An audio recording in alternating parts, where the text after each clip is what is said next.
All right. Today we're talking about the spiritualistic science of Thomas Lynn Bradford, a man who killed himself as part of an experiment in an attempt to prove that the dead can talk to the living.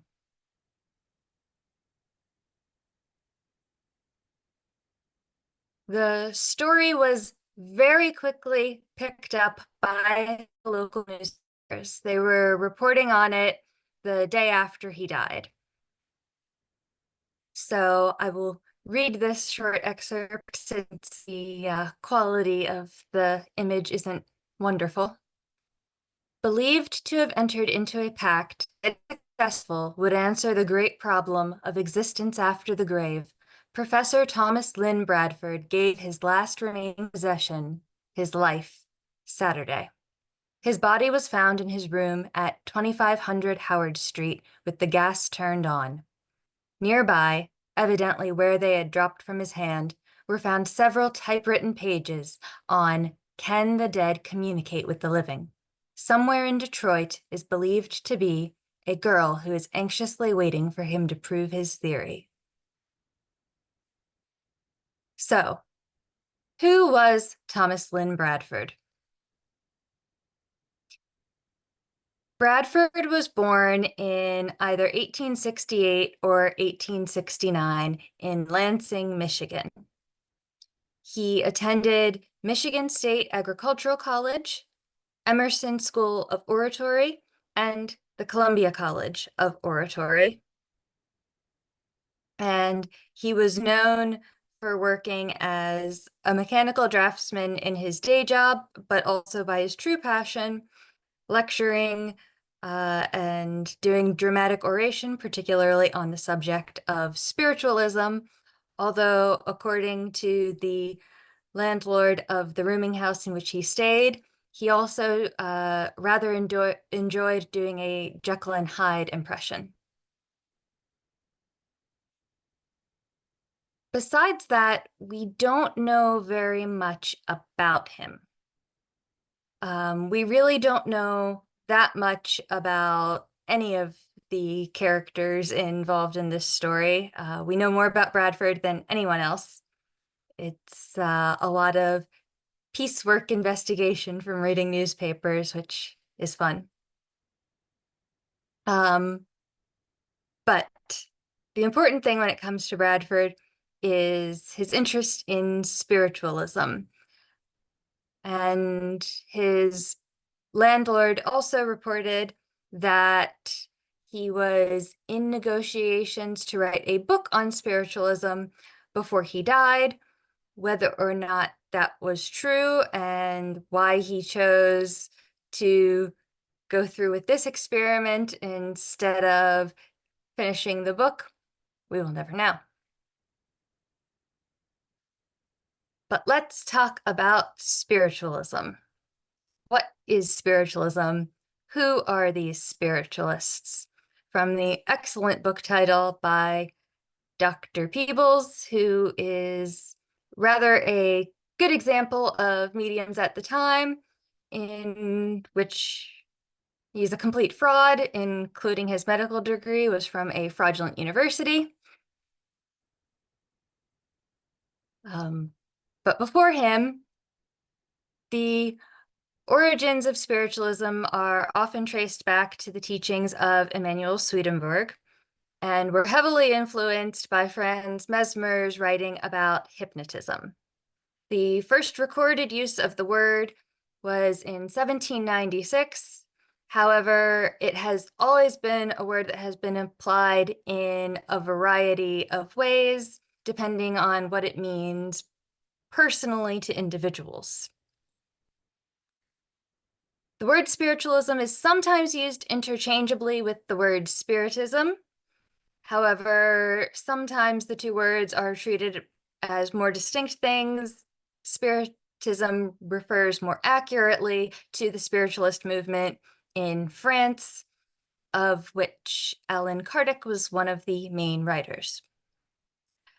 Spiritualism is often associated with theosophy as well. Theosophy and spiritualism are definitely distinct with different beliefs, but they did have an influence on each other due to being popular at the same time. And there were many people who believed in some combination of ideas from both movements. Spiritualism in America often cites its starting date as March 31st, 1848, when the Fox sisters of Hydesville, New York, first drew attention. We're not going to go deeply into the spiritualism of the early days. Our talk is more focused on the post-World War I era. However, it is worth pointing out that there are many similarities between the earlier spiritualism and the post-World War I spiritualism. Much of the early spiritualism gained traction following the Civil War, again, because of the huge impact that widespread loss from the war had on the population. And Eusapia Palladino was one of the mediums whose life really spans a wide range of the beginning of the spiritualist movement and then its waning and resurgence. So she's a very interesting figure that people might want to check out if they would like to learn more.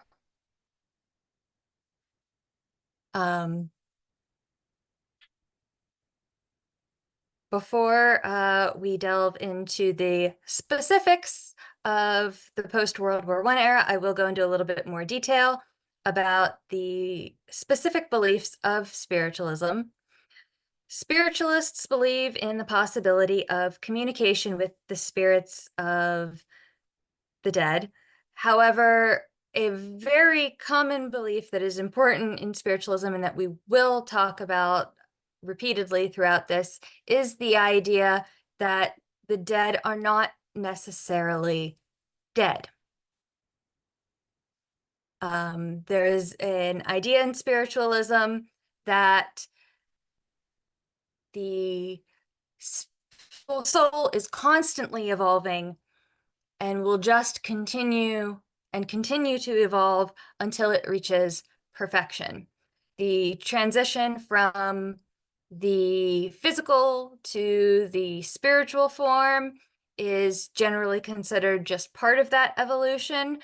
And so the afterlife is more considered another phase of life than something that happens after death.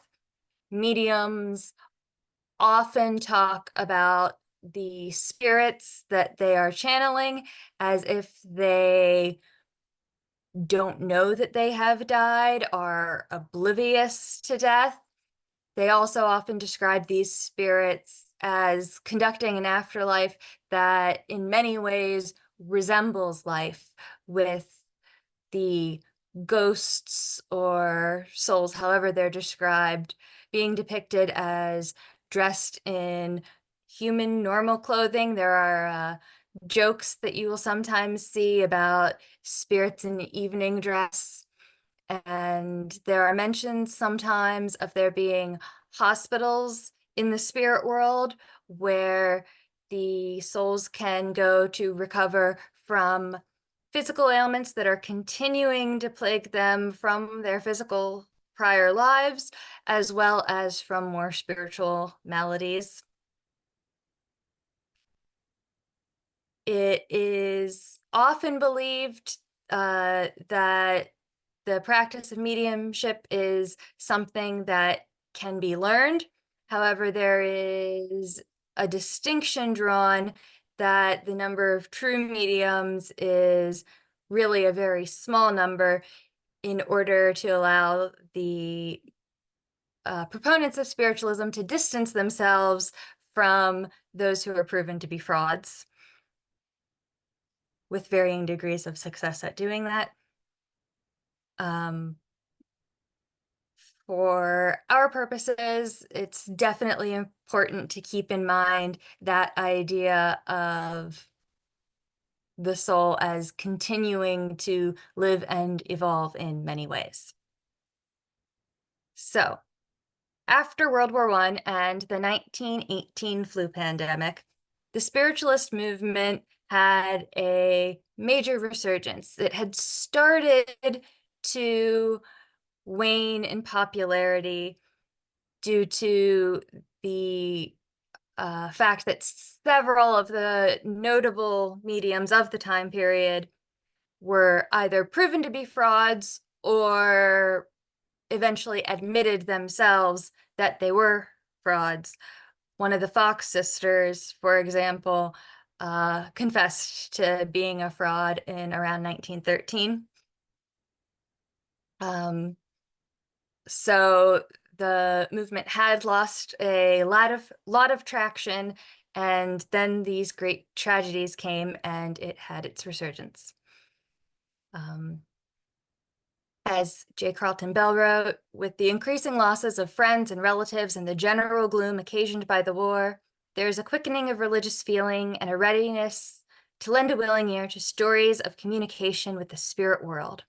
This credulity is especially difficult to combat because of the impossibility of proving the negative, because of strong emotional bias in its favor, and because of its agreement with the tenor of religious dogmas implicitly believed from childhood.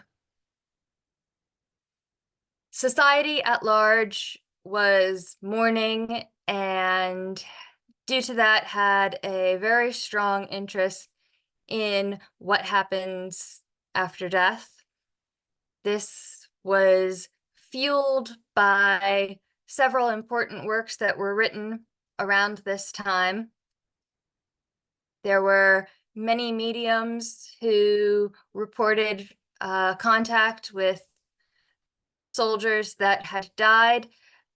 Some of whom wrote about it. There were also other figures who wrote about their experience with mediums who told them that they had contacted their loved ones. Pearl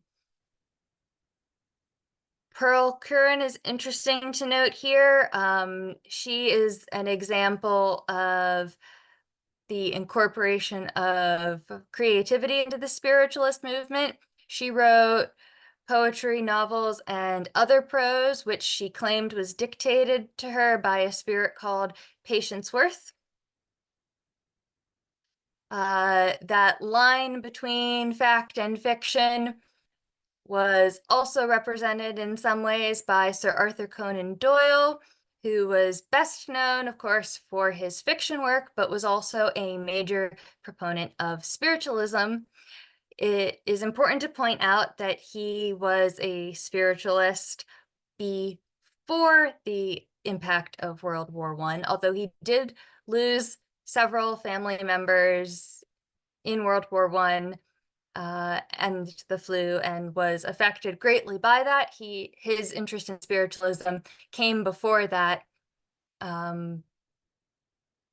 It is sometimes mistakenly cited that it was the war that caused him to become a spiritualist, but he was already interested in it. He wrote several important letters to magazines defending prominent spiritualists, as well as nonfiction and fiction works that dealt with spiritualist themes. And of course, as spiritualism rose in popularity again, it began to get new celebrity mediums.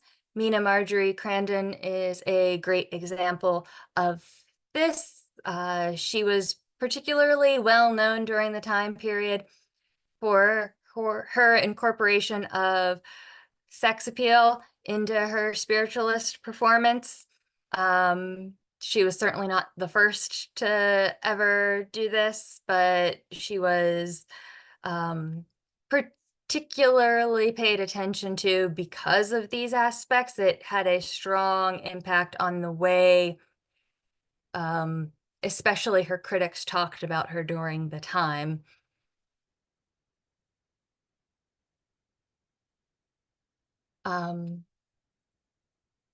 Performance is an aspect of spiritualism that gets a lot of attention, and it is extremely important. Many spiritualists traveled on the vaudeville circuit or other lecture tour type scenarios.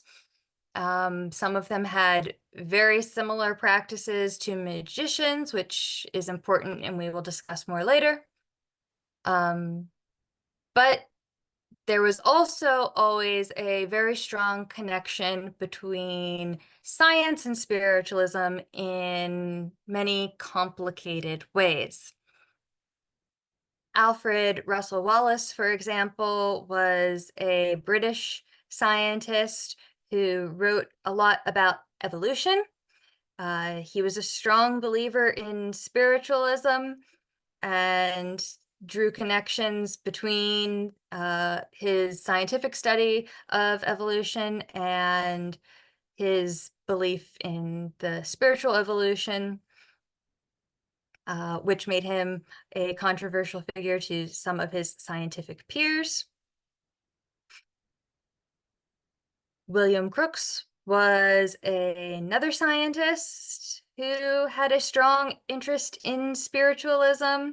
He became the president of the British Society for Psychical Research, and he was involved in investigations of several mediums, including one of the Fox sisters. He was often criticized by more skeptical people for his gullibility in believing them, and he was very controversial due to his relationship with the medium Anna Ava Rae, who was often billed as the only living medium who has the endorsement of the Royal Scientific Society of England. He apparently genuinely believed in her. However, like many mediums, she is one of the ones who later confessed to fraud. Pierre Curie was not involved in promoting spiritualism the way some of the other scientists that I mentioned were. His interest in it was more just as curiosity, and he was skeptical of the idea that the dead were talking to the living. However, he was very struck by the way that mediums could report knowledge of details that they seemed to have no reason to know. And he speculated that there might be some kind of telepathy going on there that was what really allowed them to know these details. He is a good example of one of the blind spots that some of these scientific and other prominent proponents of spiritualism had. Historians have put together rather strong indications that some of the mediums who impressed Curie got their information by cozying up to the servants who worked in his house. This has been found to be the case with others as well.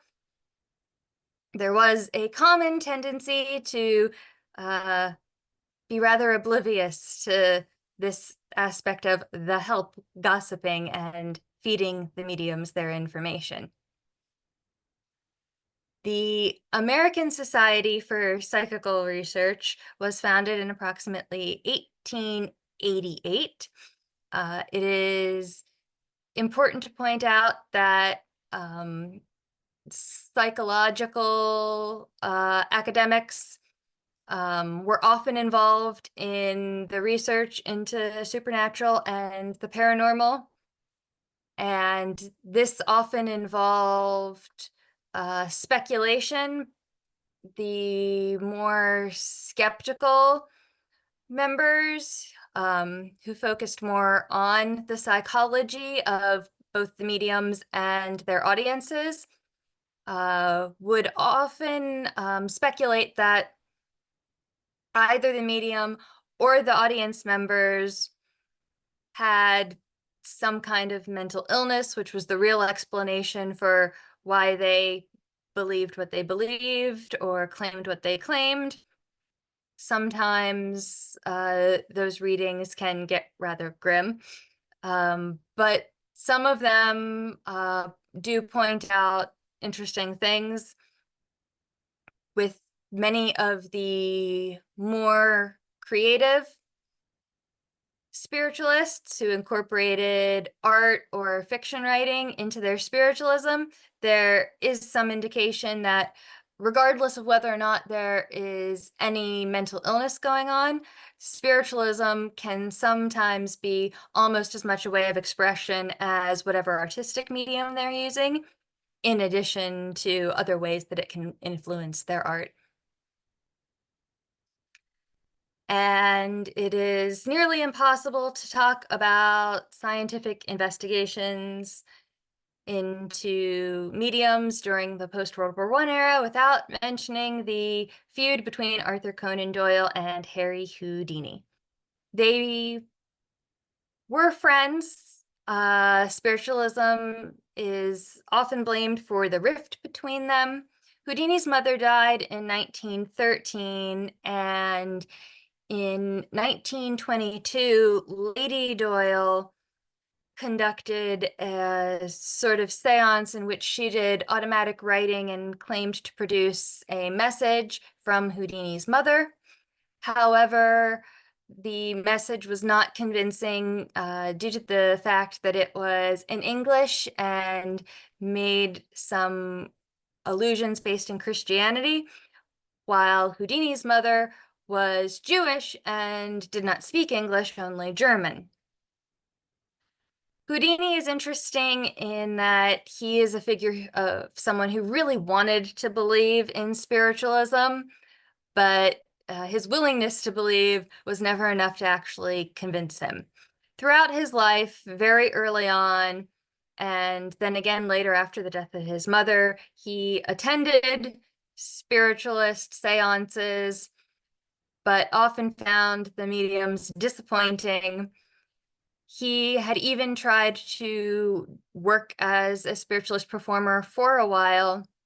However, his background in magic made it very easy for him to see through some of the tricks and know that the way the mediums were doing things wasn't how they claimed they were doing things. However, in 1921, when Thomas Lynn Bradford kills himself, Houdini's opposition to spiritualism isn't fully public yet. For a long time, he was expressing his skepticism more privately through his diary writings or in conversation with his wife, rather than publicly. He often seems to have just sort of nodded and smiled along to Doyle, even when he wasn't really convinced by the spiritualist mediums in the same way that Doyle was. However, he is looking into spiritualists at this time. He is getting increasingly annoyed with them, and it will not be long after Thomas Lynn's death when he really goes on the offensive and begins challenging mediums more directly to prove themselves. It is important to note that the relationship between spiritualism and science is complicated because you have those whose approach is a spiritualistic science.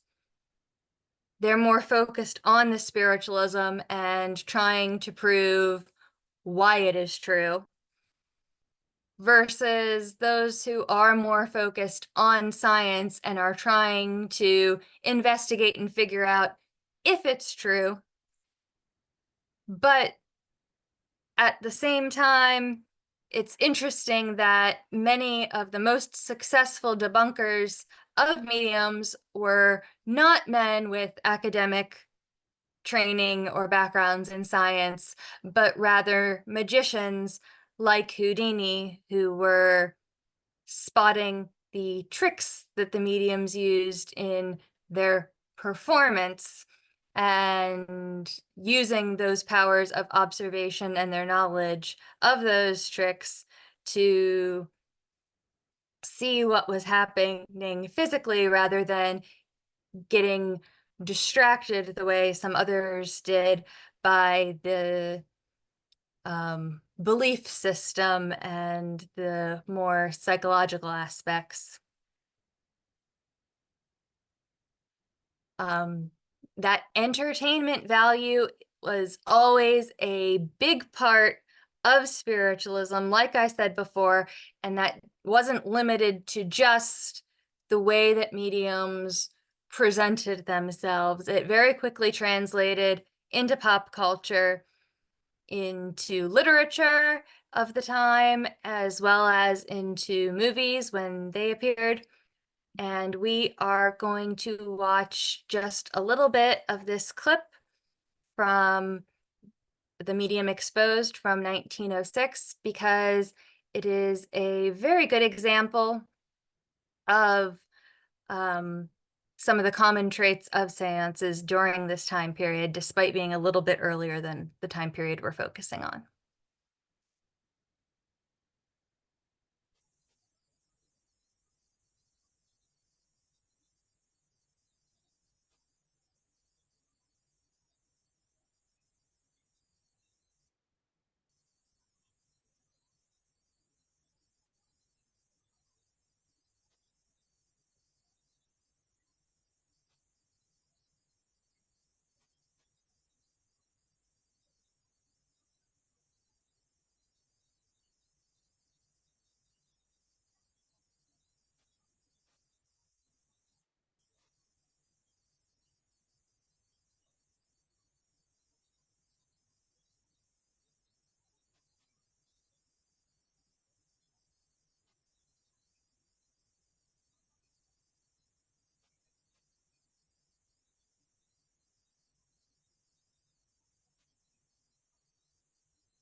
Although there were sometimes public displays of seances and spirit channeling, much of the practice happened in private homes, like this clip shows. This veneer of respectability was one of the things that helped spiritualism survive the frequent debunking of the prominent mediums. Audience members who were already inclined to believe were invited to private parties. They were invited to inspect the medium to make sure that they weren't hiding anything up their sleeve, to tie up the medium so that they couldn't move around, because the public was aware as mediums got debunked, they became informed about some of the tricks, but not all of the tricks. So the mediums often were clever enough to work with that base level skepticism and use it to reassure the mediums that they were on the up and up, so that then they could get away with the other tricks that were less well known. Mary Roberts Reinhardt's novel, Sight Unseen, is a great example of spiritualism popping up in pop culture during this time period. She was a very popular writer during this time period, sometimes called the American Agatha Christie, because many of her works were mystery genre works, although she wrote other things as well. Sight Unseen is about a little neighborhood club that decides to dabble in spiritualism for one of their meetings. They invite a medium to come and do a seance for them, and the medium, in her channeling, uncovers that a death has happened in the neighborhood, and then the novel proceeds into an investigation of whether this death was a murder or a suicide. Suicide does pop up from time to time in many of Mary Roberts Reinhardt's works, sometimes as a passing reference, sometimes as part of the plot. Her father died by suicide, which is undoubtedly part of the influence, and that leads us to our next talk.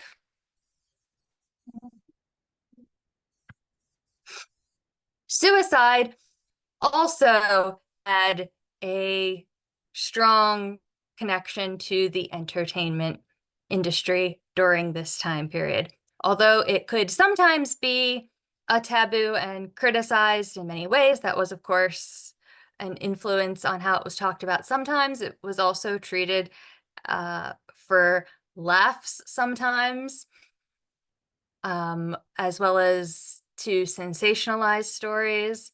The song Suicide Blues by Arthur Collins, he was most well known for what were considered comic songs during his time period. I don't recommend listening to the majority of his repertoire. It is almost all racist. Suicide Blues is one of his least offensive songs, and it is basically a laundry list of ways that the speaker of the song is thinking about killing himself. But there were novels that focused on suicide, short stories that focused on suicide. The newspapers regularly wrote about suicide. The Pittsburgh Press, when it reports on Thomas Lynn's death, there's one day when there are 4 suicide stories on the front page of the Pittsburgh Press. Thomas Lynn Bradford's suicide, the mercuric chloride poisoning of the woman member of a bandit couple who, by sheer coincidence, were in the town of Bradford in Pennsylvania.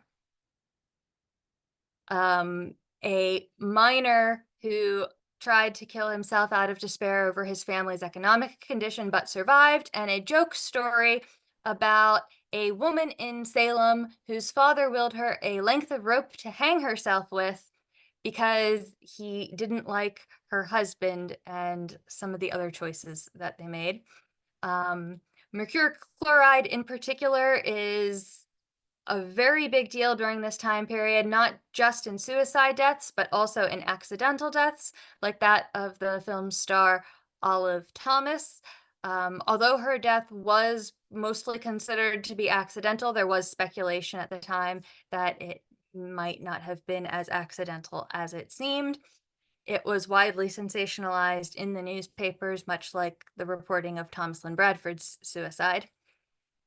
And Harold Lloyd, a popular film star of the time, had a film about suicide that was considered a comic thriller in which he explores different ways of possibly killing himself. So let's get back to Thomas Lynn Bradford. In order to conduct his experiment, he put an advertisement in a local newspaper. It was responded to by Ruth Starkweather Doran. The newspaper reports about her are frequently contradictory, especially in the early stories. She's frequently referred to as a girl. She was actually a married woman in her 40s.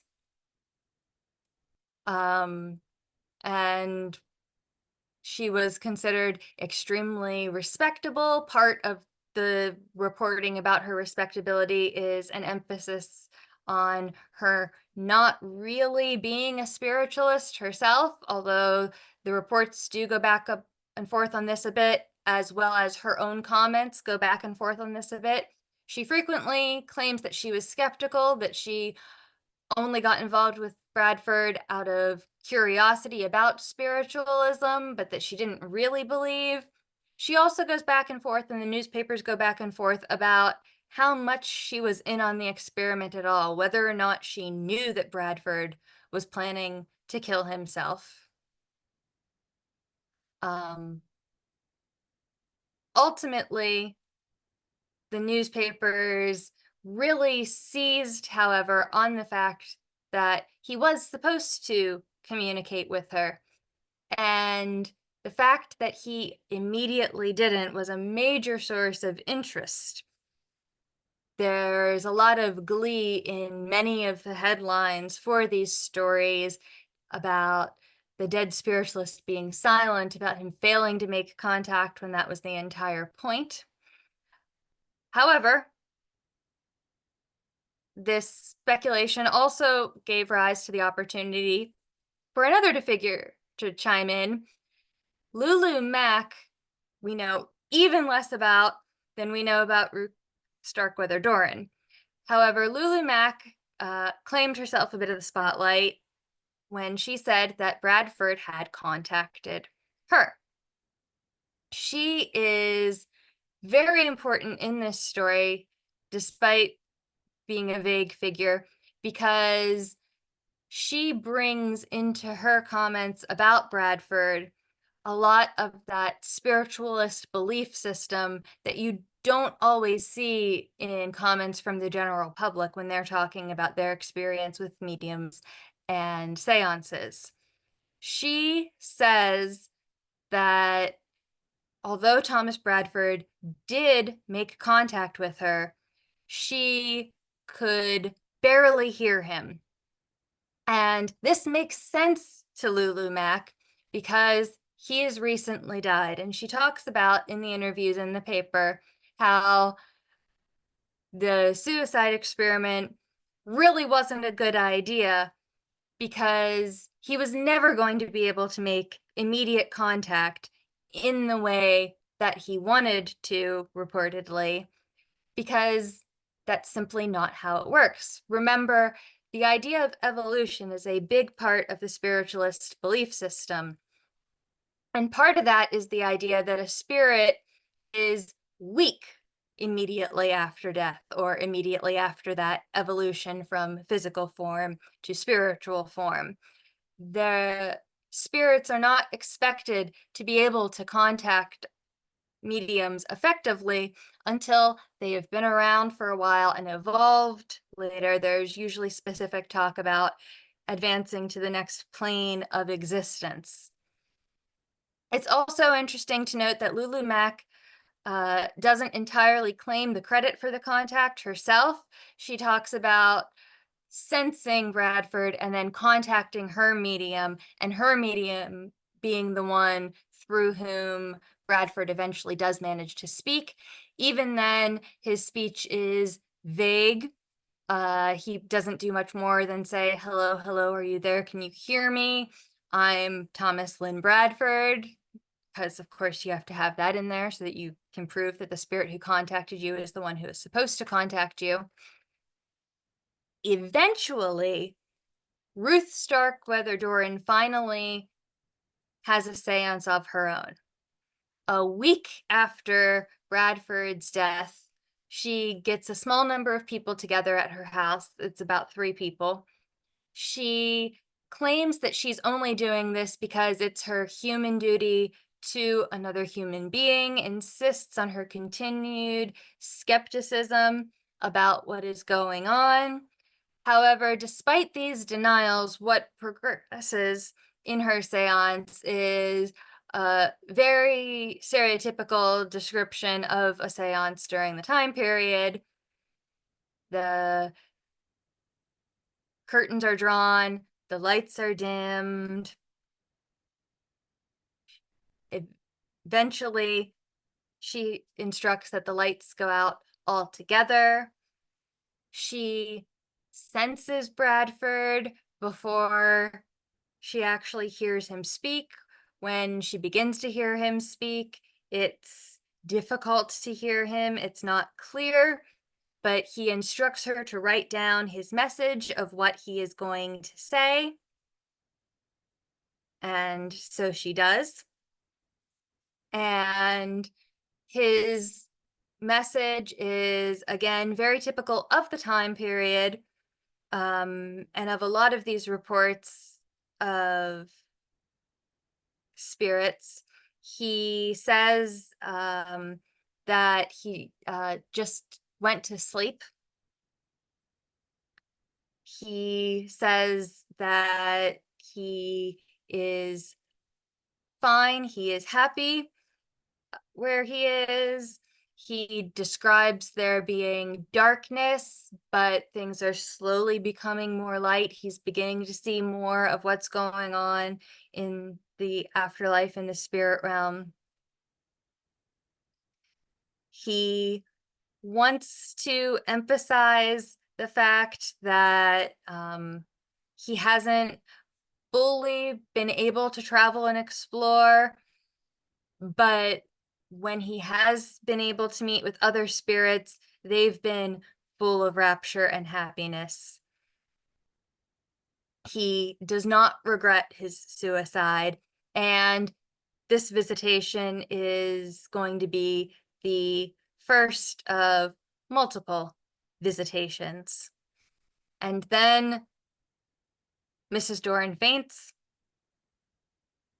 When she comes to, she signs the note that she has written from Bradford to prove its validity. And that winds up being pretty much the end of the story. The media loses interest after Ruth Doran finally does make contact with Bradford.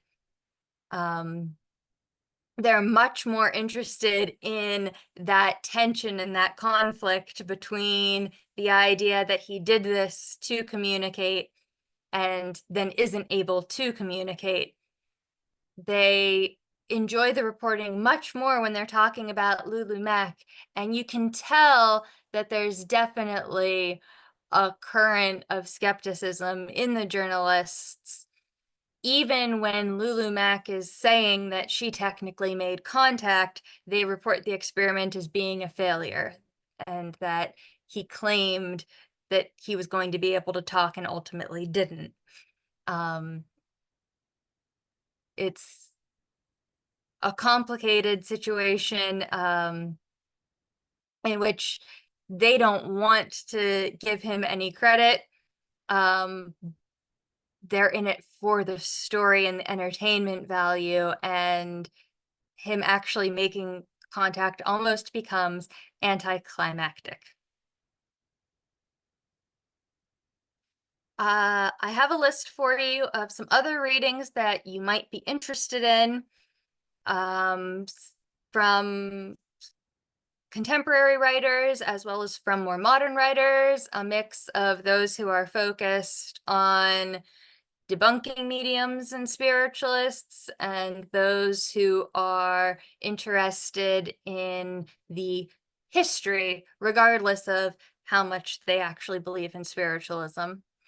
The revelations of a spirit medium in particular is interesting to point out because we still don't know for sure who wrote it. There's speculation about various figures who may have been involved, but it was actually an earlier work that got reprinted in 1922, and Harry Price was involved in the reprinting of it. And so he is talked about in connection with that work sometimes, if any of you have heard of Harry Price. I am going to stop sharing my screen now.